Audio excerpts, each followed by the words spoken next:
Boa noite, pessoal! Sejam bem-vindos a mais um vídeo aqui no meu canal do SDR Eletrônica. Vamos ver se vai ser a última parte da nossa apostila? Eu acho que sim, hein? Eu acho que sim. Vamos terminar ela hoje. Mas antes disso, agradecer aos nossos inscritos, todos os inscritos. Agradecer o pessoal aí do LivePix, do Apoia-se. Agradecer o pessoal aí que está fazendo perguntas, o YouTube. Agradecer a todo mundo aí que está visitando o nosso canal e está gostando do nosso conteúdo. Beleza, pessoal? Então, sem enrolação, vamos terminar essa apostila aqui e vamos já, no próximo vídeo, mexer com o nosso programinha. Paramos em conceitos básicos. Vamos lá. A unidade principal da programação orientada a objetos é a classe. Uma classe é uma representação de um objeto ou ideia real em forma de código, separando as características operacionais dos detalhes concretos de sua implementação. Simplificando, definimos uma classe para representar algo, por exemplo, um relógio, um livro, um caderno. Para o usuário, não é importante como o relógio funciona, tanto na vida real como na programação. O importante é apenas que o usuário possa interagir com o relógio, via hora, né? Seja olhando as horas, seja ajustando o alarme ou configurando o horário correto ou alarme. As engrenagens ou funções que fazem o relógio funcionar ficam escondidas do usuário, no caso aqui a programação. É isso que queremos dizer com separar as características operacionais, que é a programação, dos detalhes da implementação. Em termos de programação, uma classe é uma estrutura que contém variáveis e funções com o objetivo de representar uma ideia. Dentro de uma classe, as variáveis e funções são chamadas de membros da classe. Ainda pensando no exemplo do relógio, dentro dessa classe teríamos variáveis ou membros para as horas, minutos, segundos e também para armazenar o horário do alarme, assim como funções membro para ver o horário atual, ajustá-lo ou ajustar o alarme, porém o usuário não precisa ter acesso a todas estas variáveis. Ele só precisa interagir com as características operacionais do relógio. Assim, criamos funções membro para fazer esta interação. Uma função para ver as horas, outra para ajustar o horário e outra para ajustar o alarme. Só. Desta forma, simplificamos a utilização da classe e também evitamos que o usuário acesse e altere dados que possam atrapalhar o funcionamento do relógio, né, do programa. Porque eu vou querer saber da programação se o relógio está funcionando, né? Dizemos que os membros da classe que o usuário pode acessar são públicos, enquanto que os membros inteiros são privados. Um membro privado não pode ser acessado ou alterado pelo usuário. Não queremos o usuário cutucando as engrenagens do relógio ou mexendo na programação. Os membros privados são acessados somente pelos membros públicos, que fazem a interação entre as engrenagens do programa e o usuário. Assim, mesmo que tenhamos funções como membros privados, elas só podem ser executadas por outras funções que sejam membros públicos da função. A função pública ver horário de nossa classe relógio provavelmente precisa acessar uma função privada que atualiza o horário do relógio, assim como a função ajusta alarme altera uma variável privada que contém o horário do alarme, formalizando um membro público, seja ele uma variável ou uma função. Pode ser acessado a qualquer momento durante a execução de um programa, lido ou alterado no caso das variáveis, executando no caso das funções. Quando tentamos acessar diretamente um membro privado, geramos um erro, pois seu acesso é proibido para o usuário programador.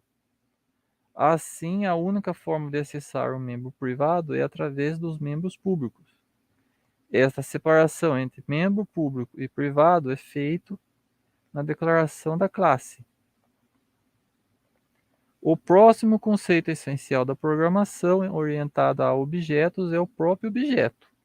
Um objeto é uma instância específica de uma classe. Podemos pensar na classe como um tipo de variável, enquanto que o objeto é a própria variável. Em C++, definimos classes para objetos, criar objetos que tenham as características definidas nessa classe. No exemplo acima, definimos a classe relógio e agora podemos criar quantos relógios for necessários. Cada relógio será um objeto diferente com funcionamento idêntico e característica diferente. Por exemplo, criamos os objetos relógio de pulso e o relógio cuco. Lembra o relógio antigo que fala cuco? Os dois são relógios, mas podemos ajustá-los em horário diferente. São dois relógios, com alarmes diferentes. Cada objeto possui todos os membros públicos e privados que definimos na declaração na classe, da classe. Assim, utilizamos os membros públicos para interagir com os objetos, enquanto que os membros privados são as engrenagens do relógio. Aqui temos um novo nome para os membros públicos. Chamamos eles de métodos do objeto. Um método nada mais é do que uma função que interaja com o objeto, ou seja, são próprios os membros públicos que definimos na declaração da classe. Para termos um exemplo mais concreto, podemos pensar em um programa qualquer do ambiente Windows. Nas ferramentas de programação Windows, temos várias classes de representação aos vários itens que vemos na tela: janelas, menu, cursores, ícones. Quando um programador precisa criar uma janela, ele não precisa ter todo o trabalho para programar uma janela do zero. A janela é criada pelo próprio Windows. Ele cria um novo objeto da classe janela. Ele faz uma cópia da janela e cola a janela na tela. E define suas características através das funções públicas ou métodos da classe. Ele não precisa saber como a janela é desenhada na tela. Basta saber quais métodos definem as características que ela necessita para que seu objeto funcione da maneira desejada. No caso do usuário, que é aquela janela lá, daquele formato. Herança e polimorfismo. O conceito de herança é muito importante para a reutilização de código em C++. Quando escrevemos uma classe, assim como quando escrevíamos funções, temos em mente o objetivo de não reescrever um código que já foi desenvolvido. Além das classes, temos em C++ o conceito de subclasses, classes que herdam seus membros e métodos de outras classes. Por exemplo, suponha que tenhamos criado uma classe cachorro. Com base nessa classe, podemos criar subclasses representando as diversas raças de cachorro, como pastor alemão, Doberman e vira-lata. Não precisamos reescrever todos os membros e métodos que já havíamos descrito ao desenvolver a classe base. Basta indicar ao compilador que as novas subclasses serão herdeiras da classe base. Feito isso, podemos modificar essas subclasses, modificando seus membros públicos e privados. Assim, podemos alterar a interface da subclasse, afetando a maneira do usuário interagir com ela, ou o próprio funcionamento da classe. alterando seus membros privados. Note que poderíamos simplesmente criar uma classe base e modificar seu código, alterando seu nome, mas o conceito de herança permite alterar só os membros que necessitam ser alterados. Não precisamos nem mesmo ter acesso ao código-fonte dessa classe base, o que é muito útil quando trabalhamos com bibliotecas comerciais que geralmente não disponibilizam seus códigos. Quando alteramos uma subclasse, podemos alterar qualquer um de seus métodos, ou seja, podemos alterar a maneira como esta subclasse interage com os seus usuários. Por exemplo, quando definimos as subclasses pastor alemão e vira-lata, alteramos também o seu método latido, como o cachorro late, né? Cada um late de um jeito. Uma subclasse fará uma determinada tarefa quando for chamado o método latido, enquanto que a outra subclasse fará a tarefa, né, uma outra tarefa totalmente diferente, mesmo sendo as duas subclasses derivadas da mesma classe base. Podemos até criar uma subclasse sem o método latido, um cachorro mudo. Coitado do cachorro, né? Essa possibilidade de se fazer alterações nas subclasses de uma classe base é chamada de polimorfismo. Basicamente, o polimorfismo afirma que, mesmo que a classe B seja herdeira da classe A, ela não precisa herdar todos os métodos da classe A. A classe B pode ser características diferentes, né? Ela pode ter características diferentes, ou seja, métodos diferentes da classe base. Dessa forma, o mesmo comando pode gerar resultados diferentes, dependendo da subclasse a qual o objeto pertence.